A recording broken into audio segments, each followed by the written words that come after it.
The fire started at 2:14 in the morning. Margaret was 79 years old and had lived in the same house for 51 years. She had raised 3 children in that house. She had watched her husband die in the upstairs bedroom. She had grown roses in the front garden every summer for 40 years. She was not going to leave without Cooper. The firefighters found her at 2:41 in the morning, 27 minutes after the fire started. She was on the front lawn in her nightgown in January. She was holding a golden retriever. Both of them were alive.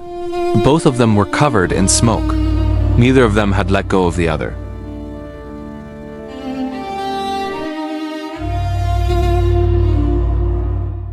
Margaret had been a librarian for 34 years. She had the kind of memory that libraries create, precise, organized, deeply associative. She remembered the Dewey Decimal Number for every section she had ever managed. She remembered the names of every child who had ever attended her story hour. She forgot nothing that mattered. She had lived in the same house for 51 years. She had raised 3 children there. She had watched her husband die in the upstairs bedroom. She had grown roses in the front garden every summer for 40 years. Cooper arrived on a Tuesday in March. 8 weeks old, the color of warm honey, with paws too large for his body and ears that had not yet decided where to sit. Margaret had looked at him for a long moment. Then she had picked him up. She had not put him down for the rest of the day. She never quite argued against him again. Cooper had come to her 3 years ago. She had argued against it. She was 76. She did not need a dog. She was perfectly fine.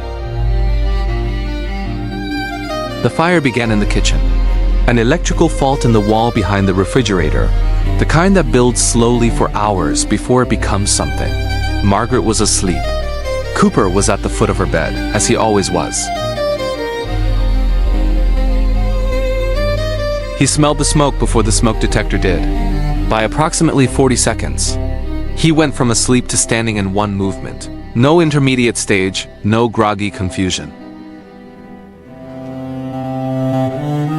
He put his paws on the edge of the bed and barked.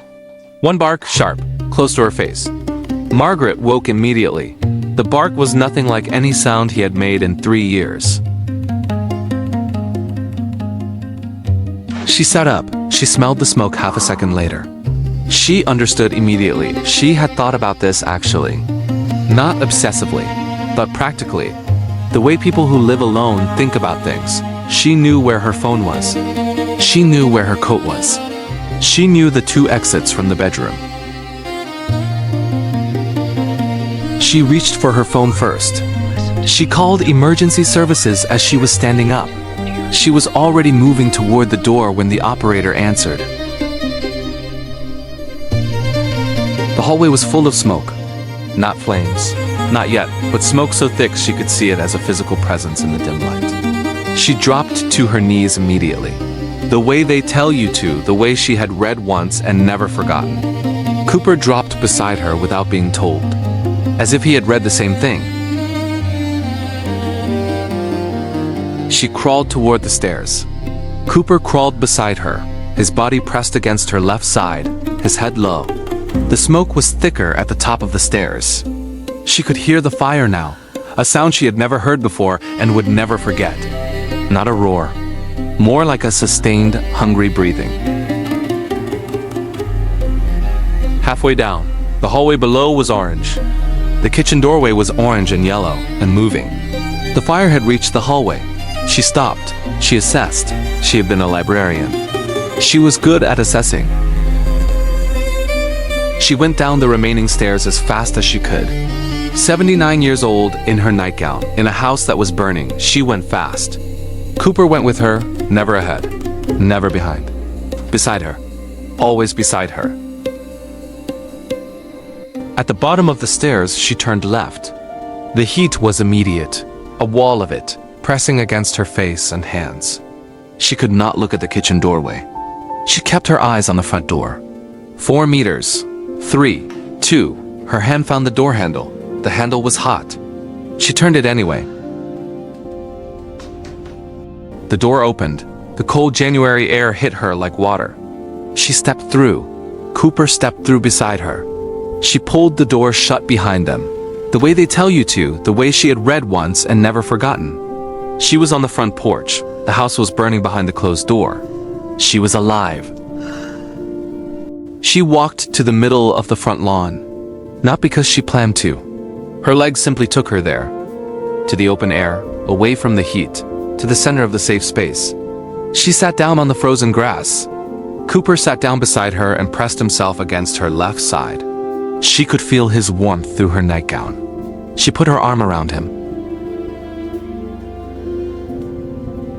She looked at her house.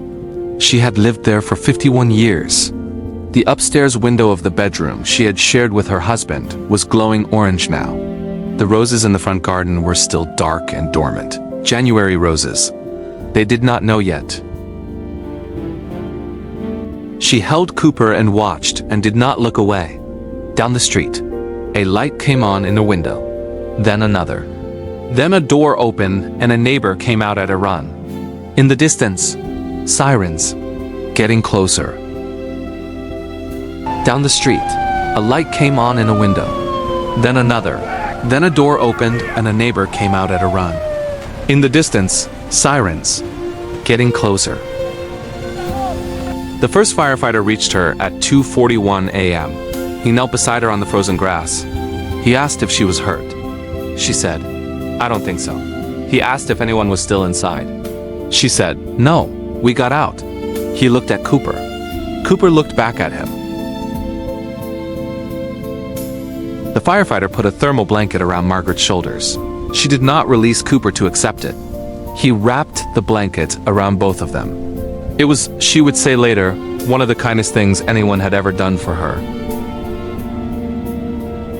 The house was a total loss. The structure was saved from complete collapse by the speed of the response. The kitchen, the hallway, the living room, gone. The upstairs bedroom where her husband had died, gone. The roses in the front garden survived. They always do. Margaret's daughter drove 4 hours that night. She arrived at 6:30 in the morning, long after the fire was out. Long after Margaret had been checked by the paramedics and declared unhurt. She found her mother sitting in a neighbor's kitchen, drinking tea. Cooper was under the table, his head on Margaret's foot. Her daughter sat down across from her and looked at her for a long time. Then she said, "Mom, you could have left without him." Margaret looked at her daughter. She said, "No, I couldn't have." Her daughter did not argue. She had met Cooper. She understood.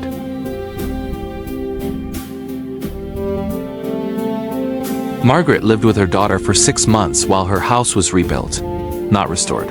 Rebuilt. The same footprint, the same garden, the same front path. But new. Cooper went with her, of course. He slept at the foot of whatever bed was Margaret's bed. He woke her every morning with his nose on her hand. Some things do not change. The smoke detectors in the new house are on every level. Margaret tested them herself the day she moved back in. Cooper watched from the doorway as she did. She says that when the alarm sounded during the test, he did not flinch. He simply looked at her, as if to say, "I already know. I was 40 seconds ahead of that thing from the beginning." The roses bloomed the following June. Margaret was there to see them. Because Cooper barked. Because she listened. Because neither of them left without the other. Because Cooper barked. Because she listened. Because neither of them left without the other.